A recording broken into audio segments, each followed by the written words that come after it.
Assemblies on the bike. Now it's always a good chance to catch up on that sort of stuff while the frame is away. So what we've got here, we're going to go through the brakes.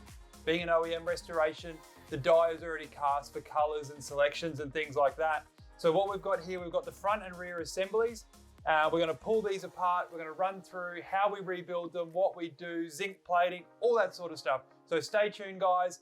Follow along. We'll show you what we do and how we get some stuff done. And we'll also show you a couple of little tricks if you do get stuck with a few elements that can catch you out with doing brake rebuilds. Thanks, guys.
Alright guys, so we're going to pop these pistons out. So we've got our hose connected to our bleed nipple. We've got the banjo port blocked off.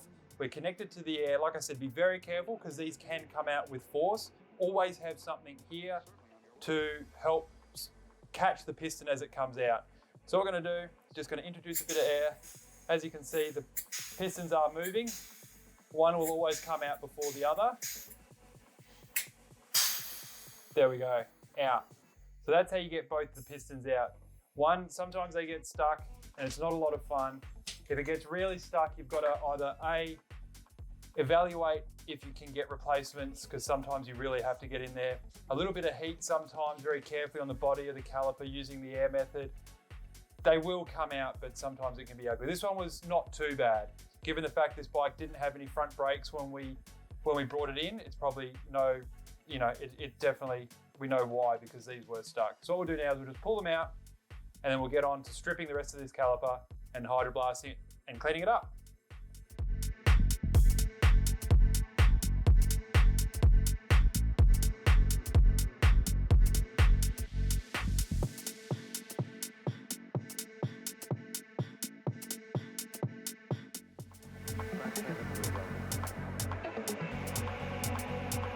A higher amplitude equates to a higher volume. There's only one thing we can do. Certainly, I'm your lawyer.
Alright guys, here we are on the front master cylinder, and now this is a pretty common problem with a lot of these old bikes. People over the years over tighten these master cylinder caps. They don't need to be tight at all. Because they're a countersunk, they're going to have a lot of purchase on the face of the screw which will hold them in.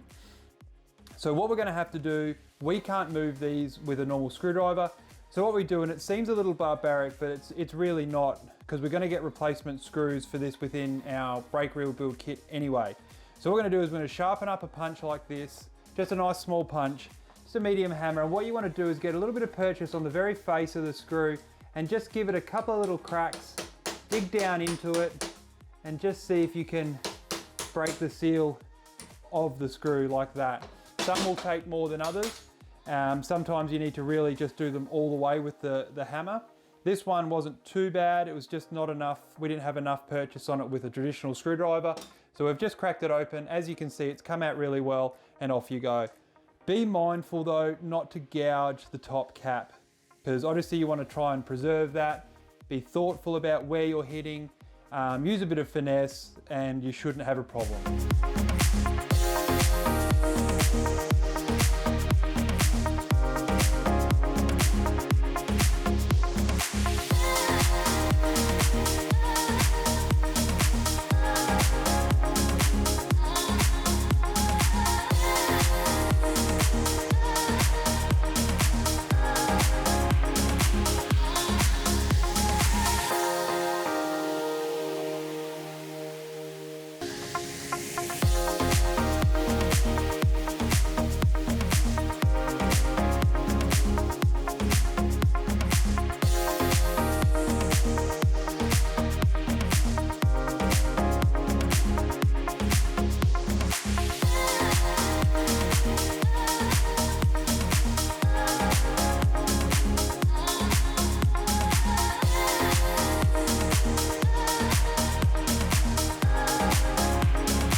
Brakes apart, we've got all the calipers apart, the bolts out, the pistons out. Now what we're going to do is we're going to start refinishing stuff. So now we're going to be looking at hydroblasting the majority of it. We're going to be replacing a few things, you know, bits like this. Obviously we're not going to be restoring that, we're just going to try and order a new one of those. Same with these had a particular finish on them, and by the time we hook in and try and restore this, we're not going to get that finish that we want from it.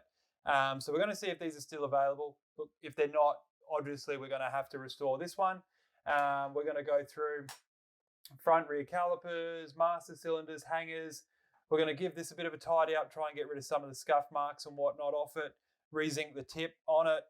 It's a little process with that we can do without removing it. We've got new brakes for it. Pistons, we'll give them a clean up and just go through and re-zinc the stuff that's not being replaced. And then we should be able to start going back together with it, and it'll start looking really good. Once we start hydroblasting stuff and this stuff gets cleaned up, it'll look really amazing. I'm not going to show you the hydroblasting process. We've all seen it. If you really want a good if you want a really good process on how we do it, let us know. We're more than happy to provide something like that. But what we're going to do is we're going to start cleaning these things up, and then we're going to start seeing some really good results. So here we go, guys. We've got the OEM parts. They're starting to look really good. We've got the hydroblaster, we've got the zinc plated parts. Everything's laid out, ready to go. We've gone through as much as we can to clean these up, and they look absolutely amazing. And then once we start, you know, all these new OEM parts, thanks to CMSNL, we just can't go wrong. This stuff's going to look absolutely amazing when it's all together. So let's get into it. Let's start putting it together and see what we can come up with.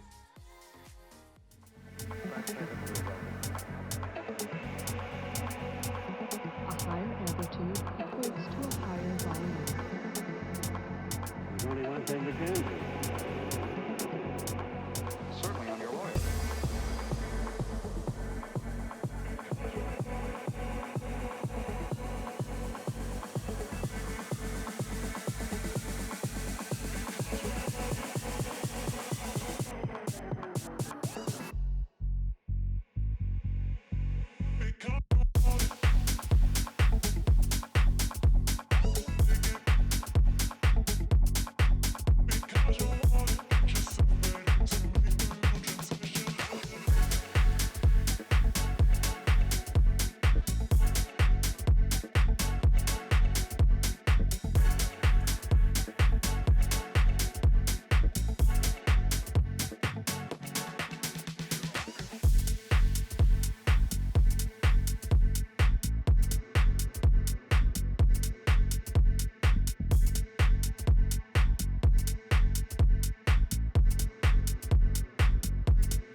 A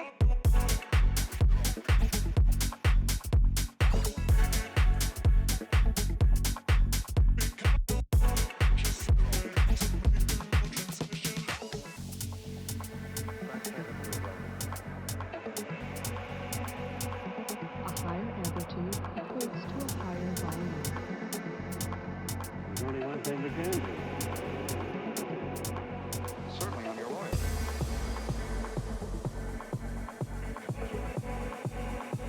Alright guys, there you have it. The brakes are restored. They look absolutely fantastic. They look a lot better than what they did.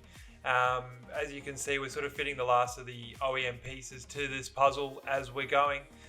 Some of these things, as we said earlier, you just can't restore them, and these are a couple of those bits. Hydroblasting process always gives amazing results. That mixed with zinc plating and the new parts, that's the key to success when you're restoring any of this sort of stuff. So if you have a look at all of these as a whole, I mean, you see them when they start, they just look grotty and horrible with years of dirt and grime, and then you see them as they are now. It really starts to, you start to see a lot of these smaller components come together to build the larger restoration. And once we get some of these on the swing arm and in the forks, it'll start to see all these pieces come together, and it'll be absolutely amazing.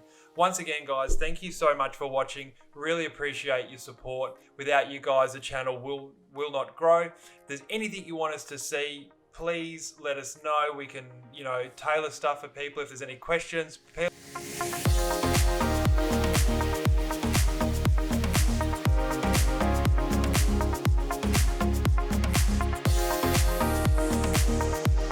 You